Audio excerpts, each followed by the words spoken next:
Hello, good morning and welcome back to StudentSOS, or if this is your first time here, then a very warm welcome to you. I hope you're all well. So today, after a week looking at results and indeed HIV infection, we're going to get back on looking at cell division, and today we're going to take a little look at meiosis. It would probably be most useful for you to take a look at mitosis, the previous video, first, because there's a huge amount of similarity between these two processes. However, in meiosis, we have two nuclear divisions rather than one in mitosis, and one round of DNA replication, which is the same as mitosis. The product is four genetically non-identical haploid daughter cells. Haploid means they have half the number of chromosomes of a normal body cell. They are only used, this process, to make gametes for sexual reproduction. So in humans makes eggs and sperm. Okay, so let's begin with prophase one. You'll notice this time then that prophase, metaphase, anaphase and telophase all appear, but they have numbers 1 and 2 next to them because of the two rounds of division. So this process is called prophase 1. There's an enormous amount of similarity because we get a round of DNA replication occurring before nuclear division begins. So we begin with 46 pairs of chromosomes in human cells at the start of prophase 1. 46 pairs, not 46 chromosomes. Please keep in mind that this story follows a human body cell, and not all of the exam questions that you're going to be asked will be related to human body cells. Please read the exam questions carefully.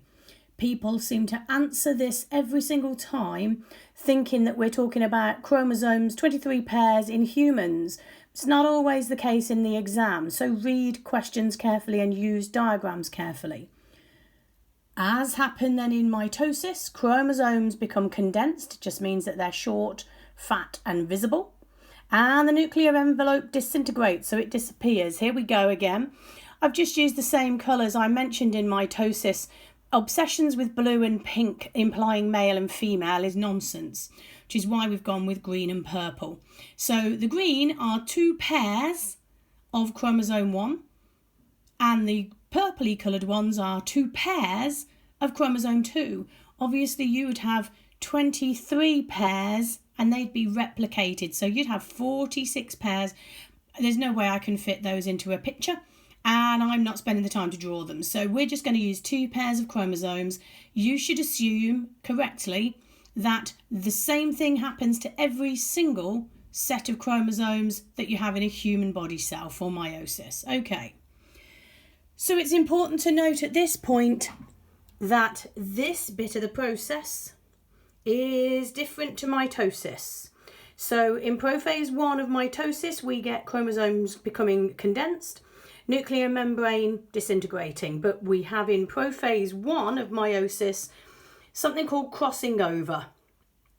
There are two methods of genetic variation occurring in meiosis that we will look at during this video. And this is the first one, crossing over or independent reassortment. So this only occurs in meiosis, and it only happens in prophase 1, not prophase 2, and nowhere else in this process. That's really important. It can happen lots of times, a few times, or not at all between identical pairs of homologous chromosomes. So you may have heard, that's my crossing over bit there that you can see. You may have heard that these are called chiasma. The plural is chiasmata. And what happens is that the arms, you can see there, of the chromosomes tangle up. And then when they pull apart, they've switched places, which is pretty remarkable because it sounds chaotic, but it clearly isn't. So all that happens is that the exact same genes on those two chromosomes switch places. Now, of course, hopefully you'll remember from GCSE the word alleles. You'll need to pick this up again later on and certainly into the year 13 work. But alleles are different versions of the same gene. So if one of these contained an eye colour allele that was blue and the other contained an eye colour allele that was brown, they'll have simply swapped where they sit. So no additional information is taken beyond the genes that are swapped between those two. And as I've pointed out this can happen lots of times between these two pairs, once or twice, or not at all. And that will be different every single time that this meiosis occurs, which is how we get such an enormous amount of variation.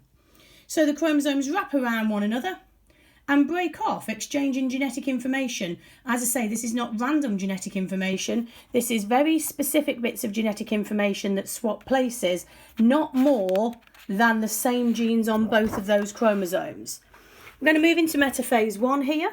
This looks an awful lot like what we've seen before. So pairs of homologous chromosomes line up at the equator or the midline. And centrioles, that's these guys, centrioles move to opposite poles of the cell. Spindle fibres are produced by these centrioles and they attach to the centromeres, that's the little buttons in the centre of our chromosomes. Lovely. So in Metaphase One, we're separating pairs of homologous chromosomes. That's quite important. You'll see why when we get into Anaphase and Metaphase Two. On to Anaphase One. And pairs of homologous chromosomes, sorry, that's my hand busily getting in the way, let me move that. Pairs of homologous chromosomes move to opposite poles of the cell as these spindle fibres shorten. This always looks like the flying bird section. So if you're looking at electron micrographs and you see flying bird shapes, V shapes moving across the cell, you're in anaphase. Now, what happens here is that we get independent segregation. This is also an essential part of genetic variation. What that means is that the pair on one side doesn't necessarily have to go in the direction, so to the centriole nearest to it. It could have gone that way. As long as one pair goes one way and the other pair goes the other way, doesn't matter which goes in which direction. We'll look at that again in Anaphase Two shortly. On to telophase. Here we go. We have one cell still that's pinched in at the middle. The nuclear membrane begins to reform and each cell has one complete set of chromosomes. So again, if we're in humans, 23 pairs in each of these cells. The nuclear membrane needs to be reformed as cytokinesis has to occur before we go into meiosis 2. So we have to get our nucleus back round here. We'll get cytokinesis, which will break this cell membrane through, so it will basically grow cell membrane, add cell membrane to that, forming that cleavage furrow, and they will pinch off into two separate cells. It's important before we get to meiosis 2 that we remember there is no new DNA replication at this point. DNA replication happens at the start before mitosis or meiosis begins. We do not do it again in meiosis. So prophase 2, here we go. So prophase 2, second time round this cycle, we're going to assume for the purposes of this that both of the cells are going to do the same thing. So we'll just follow one of those two cells we've just made at the end of meiosis. So here we go, nuclear membrane disintegrating again, the chromosomes become condensed. Nuclear membrane disintegrates. We do not have crossing over in prophase 2, exactly as I mentioned in prophase 1, it only happens there. Over to metaphase 2, here we go. In metaphase 2, then we have chromosomes line up at the equator. Centrioles produce spindle fibres which attach to the centromere of each pair, but this time there's a spindle fibre attached to each side of one centromere. So that centromere has a spindle fibre attached on the left and one attached on the right. So I'm hoping you can guess what's going to happen next. And there's my other pair of chromosomes, my other pair of homologous chromosomes. Okay, so in Anaphase 2, again, we've got the flying bird section because what we're going to do is we're going to separate. So as spindle fibres shorten, the centromere splits. And now the pair of homologous chromosome is split into sister chromatids. And they move to opposite poles of the cell. Here we go. So that's half of a centromere attached to a sister chromatid. That's the other half of a centromere attached to a sister chromatid. And I mentioned before that we get independent segregation. That simply means that they could have gone in either direction as long as one went one way and one went the other way. They could have been attached by either of the spindle fibres in either direction, and the same happens to this pair at the bottom too. So one goes one way and one goes the other. Just because on my diagrams, the one on the left goes to the left and the one on the right goes to the right, that is not necessarily how it has to go. And there is no rule that we know of that causes this. This is why it's called independent segregation. And this also adds to genetic variation. Very important. Telophase 2. Final stage. Then here we go with my cell. I've not drawn the cleavage furrow this time, but nevertheless I have those in there with the nuclei being reformed. So one copy of each chromosome is now present at each pole. Please don't worry that they become individual chromosomes here and they are sister chromatids as they split. It is a terminology issue only, but you do need to know that sister chromatids separate in Anaphase Two. So we have 23 chromosomes in each of these cells, not pairs, individual chromosomes in humans. Nuclear membrane reforms, cytokinesis occurs. Again, a bit more detail on cytokinesis in the mitosis video I've already referred to. As this occurs in both cells, then at the end of meiosis 2, we've got 4 genetically non-identical haploid gametes at the end of this system. And those haploid gametes are all genetically distinct. It means that if you have brothers and sisters, it doesn't make any difference how many you have if they've come from the same 2 parents. Unless they're genetically identical, as in identical twins, you will all look a little different. Some of you will look a lot different to one another, and some of you will look a little different.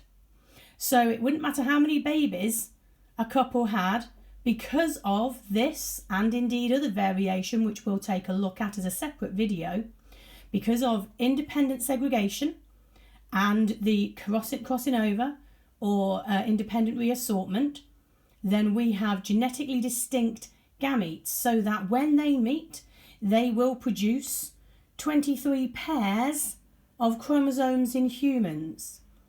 I hope that this was useful. And if you found this an interesting or useful video for you, please give us a little like. And indeed, please consider subscribing for more content. Next week, we'll begin our GCSE content. So we will be covering, for our Year 11s, we will be covering material from the dim and distant Year 9 work that you've done.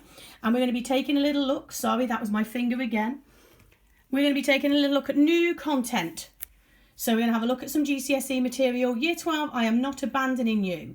So please hit the like button if this was useful today. Please consider hitting that subscribe button. It means a huge amount to us. It allows our content to be free on this platform. Also, please consider joining our Patreon. Our Patreon only charges £3 a month, and this will offer you discounts if you decide to have one-to-one tutoring sessions. We are about to start running exclusive web content so that you can join in and ask questions directly that you want to about different topics within biology and science before A Level. So please think about signing up to Patreon. You can find that below, that information. And also keep your eye out, because in the next few weeks we will be launching StudentSOS new website that you will be able to find lots of content on, including all of this material. And indeed, if you're willing to sign up for our email newsletter that will come out each month with information and resources on for you, you'll also get a nice freebie about how to design and organise your notes. Whatever GCSE or A Level that you're taking, doesn't even need to be science. We have a template that we're producing on how to organise your note taking so that notes don't end up all over the place. Anyway, that's me talking far too long at 14 minutes. So thank you very much for your time today. I hope to see you very soon. Have a great day. Bye-bye.